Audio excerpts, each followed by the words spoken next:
Hello students, what we have discussed in the last video about the visualizing of a nation, and today we are going to discuss the last topic, that is nationalism and the imperialism. What we have read in the last topic, the allegory, what was there in the allegory, that we have given the face to the country so that people can unite under one umbrella, right? This was there, and today this is nationalism and imperialism. I told you with the starting of the chapter, what is nationalism.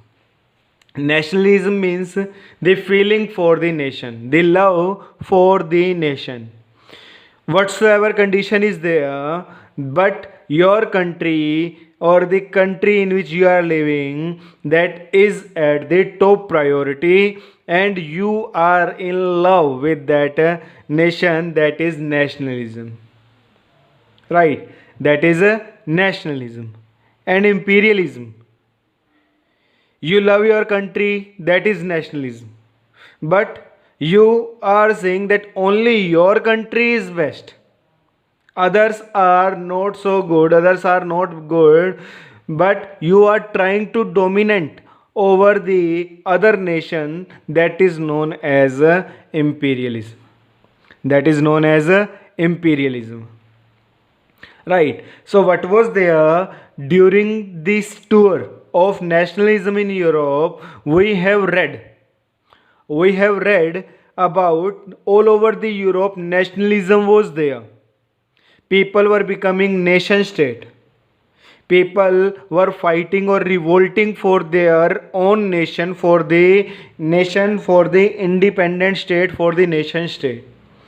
But soon it converts, after getting the independence or freedom, after becoming the nation state, what happened, that nationalism converts to the imperialism. They try to dominate over the other countries, the countries those who got independence. Now what they were doing, they were trying to expand their territory and trying to dominate over the other countries. So nationalism versus imperialism, and this shift, what was there, nationalism was converted into the imperialism. The nationalism was shifting to the imperialism. And what happened there, one area was there, that was Balkan. That was a Balkan area. This area, Balkans, right? Balkans were the area in the Europe or in the Asia. This is Mediterranean Sea, and these areas, right? These areas were the Balkan areas. The Balkans was the region of geographical and ethnic variation. Means different geography was there, and different ethnic groups were there. What was there? Different ethnic groups were there. And in Balkan, mainly 11 countries were there. 11 areas in the modern day we are knowing as Romania, Bulgaria, Albania, Macedonia, Croatia, Basonia, right? These many countries, these and many more, these countries were the part of the Balkan. These all were known as Slavs. These all were known as Slavs. They were whose inhabitant were known as Slavs. Means the people, those who were living in these areas, they were known as Slavs, and these all countries were known as the Balkan area. And this complete Balkan area was under the control of Ottoman Empire. These were the countries, and they were known as Slavs, right? And what was there, they were under the control of Ottoman Empire. They were under the control of Ottoman Empire, right? So what was there, who was the head of the Ottoman Empire? Khalifa. Who was the head of the Ottoman Empire? Khalifa. So what these countries did, there was the now Ottoman Empire's control was means little less strong. So these countries, these Balkan areas, what they did, they tried to manage to free from the control of Ottoman Empire. These 11 areas, what they did, they got freedom from the Ottoman Empire, and now they became the nation state. And after that, what happened? Now they became the nation state. Then what happened? The nationalism converts into the imperialism. It means what was there, these countries, these 11 countries starting fighting among themselves. These 11 countries started fighting among themselves, so that why they were fighting? So that they can expand their area. So that they can expand their area. Right. So what was there? There was the disintegration. Earlier, these Balkan areas, there was a disintegration of that area, and what was there? Many country broke and declare independence. As I told you, they declare themselves as independence. They disintegrate from the Ottoman Empire.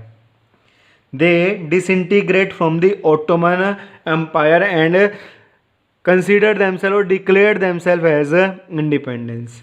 And after that, they were fighting among themselves. They were fighting among themselves so that they can expand their territory. Nationalism was converted into the imperialism. Then what happened? Small countries were fighting. Then, for example, the kids are fighting. Then no problem. Problem is when the kids are fighting and their parents are also starting fighting with each other. Problem is then. And same thing happened there that time. When these small areas were fighting with themselves, then big countries, they started supporting these countries. Or they started attacking on each other. How they attacking on each other and why they attacking on each other? Suppose this Russia was helping the Romania and Germany or Prussia was helping the Bulgaria. Right. Then what happened? They were helping each other. They were helping these countries. But what happened? There were clashes between them. Right. Because why you helping them? And this was the time of intense tussle. Intense means turmoil. They were fighting themselves, and this fight converts into the First World War. The First World War, all Balkan countries seek to capture more and more territory, scene of big power rivalry. Means when the smaller countries were fighting with each other, then what happened? Big countries interfere in that, and that condition turns into the World War I. And that condition converts into the World War I. This was there in nationalism and imperialism. Now, last topic, that is anti-imperialism. What was their anti-imperial? Anti-imperial means like in India, there was the control of Britain. In most of the African countries, there were the control of Britain. So what they were doing? After the First World War, nationalism spread in the colonial countries. They also started raising their voice. Raising their voice after the end of the First World War, and anti-imperial activity becomes very fast, becomes very high. Right. So what was there? Many of the nations got independence after the World War I. So this was their nationalism and imperialism. I hope so the chapter is clear to you. If you people are facing any problem, then please ask from me. Today our chapter is over, and in the next videos we will discuss about the maps and our syllabus will be over. So till then, make the extra question answers and revise the chapter thoroughly.